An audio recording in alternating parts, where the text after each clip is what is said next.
Hello everyone, how are you all. I hope आप सभी अच्छे हो। और जैसा आप सभी को फर्स्ट पार्ट अच्छा लगा, उसी के रेफरेंस में मैं सेकंड पार्ट लेके आ गया हूँ। सेकंड पार्ट में मेरा जो क्वेश्चन स्टार्ट होगा फ्रॉम द क्वेश्चन नंबर 9। और मेरा प्यारा सा चैनल केमिस्ट्री लर्नर अड्डा, तो आप सभी चैनल को फॉलो करें, सब्सक्राइब करें और शेयर करें। और क्योंकि मेरा यही कोशिश रहता है कि वीडियो में जो कंटेंट है वो इम्पोर्टेंट है और वो आप तक पहुँचे। और बोर्ड के एग्ज़ाम बहुत नज़दीक है बच्चों, तो थोड़ा बहुत आप लोग एमसीक्यूज़ पे भी ध्यान दें। जो भी चैप्टर आप स्टडी करें, कोशिश करें उस चैप्टर के बाद एनसीईआरटी के जितने भी क्वेश्चंस पीछे एक्सरसाइज के हैं और उस चैप्टर के जितने भी एमसीक्यूज़ बन सकते हैं उनको आपको स्टडी करना है। उसके लिए आप स्पेसिफिक बुक ले सकते हैं। उसके लिए आप क्या कर सकते हो, स्पेसिफिक बुक लिख सकते हो। मैं बेसिकली एस चांद स्कूल की बुक्स की मैं ज़्यादा रेफ़र करता हूँ क्योंकि उसमें बहुत सारे एमसीक्यूज़ दी हुई है। और अगर आप थोड़ा बहुत और प्रिपेयर करना चाहते हो तो एनटीएससी एग्ज़ाम के उसमें भी क्वेश्चन दिया हुआ है एमसीक्यूज़, जो कि बहुत ज़्यादा हेल्प करता है। और आपको मैं बता दूं, जो स्टूडेंट एमसीक्यूज़ क्वेश्चंस करने की स्ट्रेटेजी या आदत डालते हैं उनका कॉन्सेप्ट और अच्छा बिल्ड होता है और यही आपको भविष्य में काफ़ी ज़्यादा हेल्पफुल हो सकता है। तो आज का क्वेश्चन है बेटा द लॉ, ये बेटा द लॉ होना चाहिए।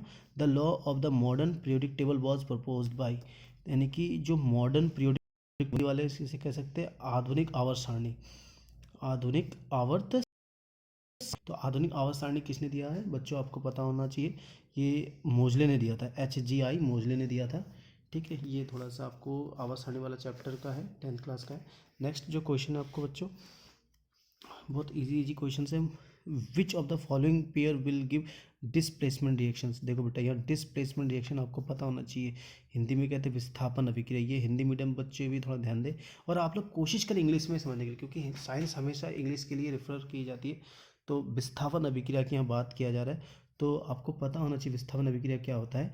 जिसमें क्या होता है, अगर हम बात करें जैसे A+B और सी है, मान लो ये प्रोडक्ट गया, तो यहाँ पे क्या होता है ABC है, तो ए जब BC के साथ रिएक्शन करता है तो मान लीजिए AC बन जाता है और B हट जाता है। तो यानी कि आपने देखा A आया, B को क्या करा, डिस्प्लेस करा, यानी हटा दिया। इसी को क्या कहा जाता है, डिस्प्लेसमेंट रिएक्शन एक्सप्लेन हो रहा है।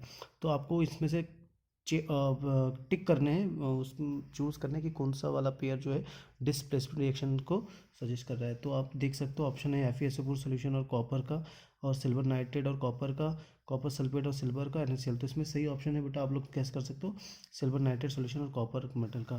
फिर नेक्स्ट वाला क्वेश्चन है, और ये आपका बायोलॉजी का क्वेश्चन है।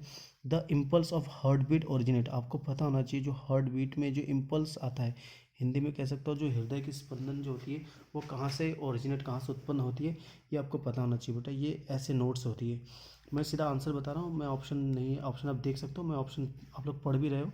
The heart of healthy man beats normally per minute. बहुत ईजी क्वेश्चन है बेटा, ये बहुत ही ज़्यादा ईजी क्वेश्चन है। ये क्लास 6, 7, 8 के बच्चों को पता है। नॉर्मल सा क्वेश्चन है कि जो हमारी हार्ट, एक सिंपल स्वस्थ व्यक्ति के हृदय की जो गति होगी प्रति मिनट कितनी बार धड़कता है, ये आपको पता होना चाहिए। आपने सुना भी होगा 70 to 80 मिनट, 80 टाइम पर मिनट बेटा, ये आपको याद होना चाहिए। सिंपल सिंपल क्वेश्चन है बेटा। आपको मैं ऑप्शन सारे नहीं पढ़ के सुना रहा हूँ क्योंकि आप देख ही रहे हो, मैं सीधा क्वेश्चंस और उसके आंसर्स बता दे रहा हूँ आपको। तो कह रहे हैं the process of artificial kidney that is use to remove nitrogenous base product from the blood. बहुत इंपॉर्टेंट बेटा, ये बहुत ज़्यादा इंपॉर्टेंट। आपने सुना होगा कि जब किसी भी व्यक्ति का किडनी खराब हो जाता है, किडनी खराब कब होता है वो आपको पता है। किडनी तभी खराब हो सकती है जब आप कुछ ऐसी मटेरियल खा रहे हो जो कि आपके स्वास्थ्य के लिए हानिकारक है। अब आप बोल सकते हो सर हम वो चीज़ खाए कि जो हमारे स्वास्थ्य के लिए हानिकारक है। देखिए बेटा, अगर हम ध्यान से देखें मेडिसिन जो है, कोशिश ये करें कम से कम मेडिसिन आप खाएं। मेडिसिन हमारे स्वास्थ्य के लिए ज़रूरी है, खाना पड़ता है स्वास्थ्य होने के लिए, लेकिन बीमारी ना पड़े, बीमार ना हो उसके लिए आपको स्वस्थ रहना पड़ेगा। और अगर बीमार पड़ जाए तो कोशिश ये करें थोड़ा बहुत आप अपने आप को देखें कि आपकी जो इम्यून सिस्टम है वो उस बीमार को क्योर कर ले, यानी उसको ठीक कर ले। यदि नहीं कर तब जगह मेडिसिन खाए, ये नहीं कि छोटी मोटी बात पे आप मेडिसिन ले रहे हो। जब इंसान ज़्यादा मेडिसिन ले लेता है तो उसके केस में, क्योंकि आपको पता होना चाहिए मेडिसिन जाके पहले टूटता है, फिर वो ब्लड स्ट्रीम की जाता है, फिर ब्लड स्ट्रीम फिर किडनी में जाता है, और किडनी का काम ही रक्त को साफ करना। तो आप मेरे बात को समझ चुके हो, आंसर्स का कौन सा होगा। इसका सही आंसर बेटा डायलिसिस। डायलिसिस तभी चढ़ाया जाता है जब क्या होता है किडनी फेलियर के केस आता है, किडनी काम करना बंद कर देता है, जो कि बहुत ही डेंजर कंडीशन, भगवान ना करे किसी को ऐसा प्रॉब्लम हो। चलिए 14 नंबर क्वेश्चन क्या है, the seat of intelligence and voluntary action in the brain is. तो यहाँ पे आप पढ़ सकते हो कि voluntary action in the brain is, आपको पता होना चाहिए जो वॉलेंट्री एक्शन है वो हमारे माइंड सेट में किसके थ्रू ये वर्क होता है। तो इसमें आपको मैं सीधा सीधा आंसर बता दूँ, सेरिब्रम है ना। क्वेश्चन नंबर 15 पे आ जाइए। People suffering from the diabetes mellitus are unable to secrete sufficient. देखिए इसको आप अच्छे से समझिए, बहुत सही क्वेश्चन है। कह रहे हैं पीपल सफरिंग फ्रॉम डायबिटीज, यानी कि आप समझ में कुछ लोग जो मधुमेह, इस डायबिटीज़ को हिंदी वाले बच्चे कहेंगे मधुमेह, यानी जो लोग मधुमेह से सफरिंग करते हैं और अनएबल टू सीक्रेट सफिशिएंट, वो किस चीज़ की सफिशिएंट अमाउंट में सीक्रेट नहीं करता, यानी कि उसकी बॉडी में क्या है कि जो सही से स्रवित नहीं होता है, इसको स्रवित कहते हैं। ये यहाँ पे क्या लिखा है देखो, सीक्रेट नहीं होता है सफिशिएंट अमाउंट में, यानी अगर किसी व्यक्ति को मधुमेह रोग हुआ है तो मधुमेह रोग किस लिए हुआ है, क्या उसकी बॉडी में सही से नहीं निकल रहा है, सही से सही रिलीज नहीं हो रहा है, तो आप समझ सकते हैं इंसुलिन, क्योंकि इंसुलिन की कमी में ही मधुमेह रोग होता है। क्वेश्चन नंबर 16 में आ जाइए। The method commonly use to produce new rose plant, देखिए क्या करें, the method commonly use to produce new rose plant, आपको ये आंसर सोचना है, बताइए क्या हो सकता है। आई होप कि इसमें वो ऑप्शन नहीं है तो आप लोग नहीं समझ पा रहे होंगे, तो मैं सीधा सीधा लेके चाहता हूँ। इसको आप देख सकते हैं, इसका जो सही आंसर है बेटा, सही आंसर है आप देख सकते हो ये, इसका सही आंसर है कटिंग बेटा, cutting, cutting is the right answer. जो भी क्वेश्चन आपको लग रहा है कि जिसको एक्सप्लेन नहीं हो पा रहा है, क्योंकि मुझे एक ही वीडियो में पूरी पेपर सॉल्व करना है, और साथ ही साथ जिसको कोई स्पेसिफिक टर्म में कोई इशू है, कोई कन्फ्यूजन है, वो कमेंट कर सकता है, मैं उसको अलग से एक्सप्लेन कर दूंगा। और आपको इसमें मेरा नंबर भी दिया हुआ, आप कॉल कर सकते हो, नो इशू। पढ़ाई के रिगार्डिंग मैं 24 आवर्स आपका हेल्प के लिए रेडी रहता हूँ। हाँ, क्वेश्चन नंबर 17 देख सकते हैं आप लोग। In human the fertilize egg get implanted in the, तो यानी कि आप कह सकते हैं कि फीमेल में जो फर्टिलाइज्ड एग होता है, एग, वो कहाँ इम्प्लांट होता है। ये आपको बहुत ज़्यादा इंपॉर्टेंट क्वेश्चन है, बायोलॉजी में बहुत ज़्यादा पूछा जाता है, तो मैं बता दूँ यूट्रस में होता है बेटा। कहाँ पे होता है, यूट्रस, इसको हम कहते हैं गर्भाशय कहते हैं, गर्भाशय, हिंदी में गर्भाशय कहते हैं। सिंपली कहा जाए हिंदी में कि महिलाओं में अंडे कहाँ पे निषेचित होते हैं और उसका क्या हो, इम्प्लांटेड होता है, नहीं इम्प्लांट हो जाता है और शुरू हो जाता है वहाँ पे, तो ये यूट्रस में होता है बेटा, गर्भाशय में। नेक्स्ट क्वेश्चन आप पढ़ सकते हो 18 नंबर, 18 नंबर आप पढ़ सकते हैं। देखिए क्या लिखा, वेजिटेटिव प्रोपोगेशन, वेजिटेटिव मतलब वर्धी प्रजनन कहते हैं, वर्धी जनन, वर्धी जनन कहते हैं इसको हिंदी में।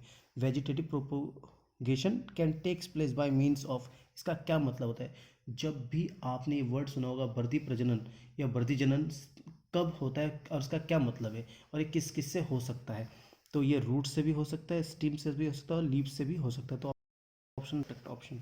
अब ये बहुत ही ज़्यादा इंपॉर्टेंट क्वेश्चन है, question number 19, which of the following plant did Mendel choose for his experiment, यानी मेंडल ने, यहाँ पे देखो मेंडल, ये मेंडल ने अपने एक्सपेरिमेंट के लिए किस प्लांट को चूज़ किया है, आपको पता होना चाहिए। इसने पी का चूज़ किया, यानी कि जिसको आप लोग कहते हैं मटर का चूज़ किया, किसको किया, मटर का। मेंडल ने अपने एक्सपेरिमेंट में मटर के पौधों का सिलेक्शन किया था, आपको पता होना चाहिए, क्योंकि एक वर्षीय पौधा होता है, इसके आराम से क्रॉस फर्टिलाइज क्रॉस पॉलिनेशन करा सकते हैं हम, इसमें क्या है ऊपर से सेल्फ पॉलिनेशन करा सकते हैं और कम समय में सारे करेक्टर को स्टडी कर सकते। इन्होंने 7 लक्षणों को अध्ययन किया था। उन्होंने मेंडल ने 3 लॉ भी दिया था अपने एक्सपेरिमेंट के बीच में, आपको पता है, law of dominance, law of independent assortment और लॉ ऑफ सेग्रेशन, इस तरह के 3 नियम दिए थे।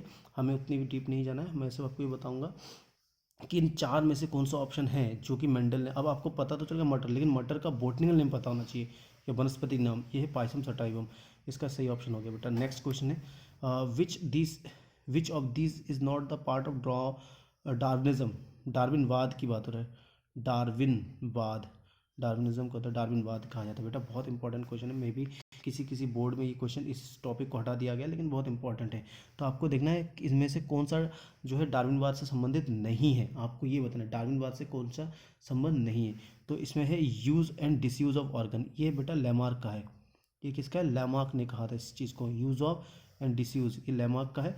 और बाकी आपको पता होना चाहिए स्ट्रगल ऑक्सीजन ओवरलैप, ये सब तुम्हारा किसका है, डार्विन का है। तो नेक्स्ट क्वेश्चन देखिए, क्वेश्चन नंबर 21 देखिए, when a ray of light is incident normally the angle of incident is, यानी सिंपल है, जब कोई रे क्या करता है, जब कोई प्रकाश की किरण क्या करता है, जनरली इंसिडेंट यानी नॉर्मली इंसिडेंट करता है, तो एंगल ऑफ इंसिडेंस क्या होगा, आपको ये पता होना चाहिए, तो आपको पता होना चाहिए बेटा 0 होता है। अब क्वेश्चन नंबर 22 फिजिक्स का क्वेश्चन है, अगर आप फिजिक्स का क्वेश्चन देख सकते हैं। What is the relation between the focal length f, radius of curvature r of the mirror.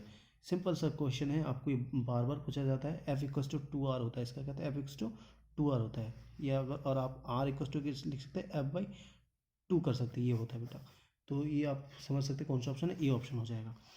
Question number 23 आप देख सकते हैं। The defect of eye in which the eye ball become too long. कह रहे कि वहाँ दोष जिसमें हमारे नेत्र की जो आई वॉल होता है वो क्या हो जाता है, बहुत बड़ी हो जाती है।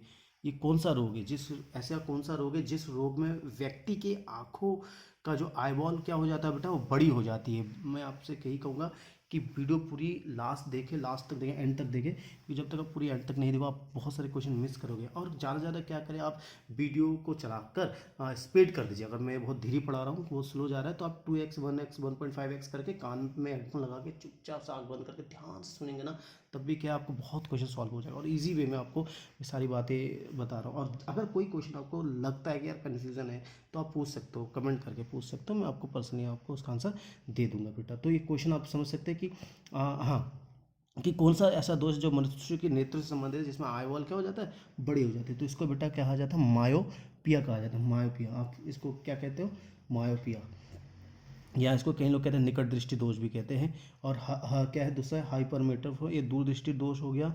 और प्रिस्बिया मतलब जरा दृष्टि दोष कहते हैं। और कंट्रास्ट मतलब कि संपर्क दृष्टि। तो इस तरह से हिंदी में भी आप देख सकते हैं। Question number 24, the amount of light entering the human I. The amount of light entering the human I is control by, यानी कि हमारी आंखों में प्रकाश की बहुत सारी मात्रा प्रवेश करती है, तो उसको नियंत्रित करने वाला भाग कौन सा है। तो आपको मैं बता दूं, उसका आंसर है पुपिल। पुपिल को हिंदी में कहते हैं पुतली कहते हैं। क्या कहते हैं बेटा, पुतली कहते हैं। और कॉर्निया को हिंदी का, तो आयरिस को हम कह सकते हैं पारितारिका। क्या कहते हैं, पारितारिका। ये हिंदी वाले बच्चों के लिए कह रहा हूँ मैं, जो बच्चे हिंदी में ज़्यादा समझते हैं, हिंदी इंग्लिश, लेकिन कोशिश करें इंग्लिश में समझने के लिए, क्योंकि इंग्लिश बहुत ज़रूरी है बेटा। भविष्य में यदि आप साइंस लेके पढ़ेंगे तो इंग्लिश आना ही चाहिए।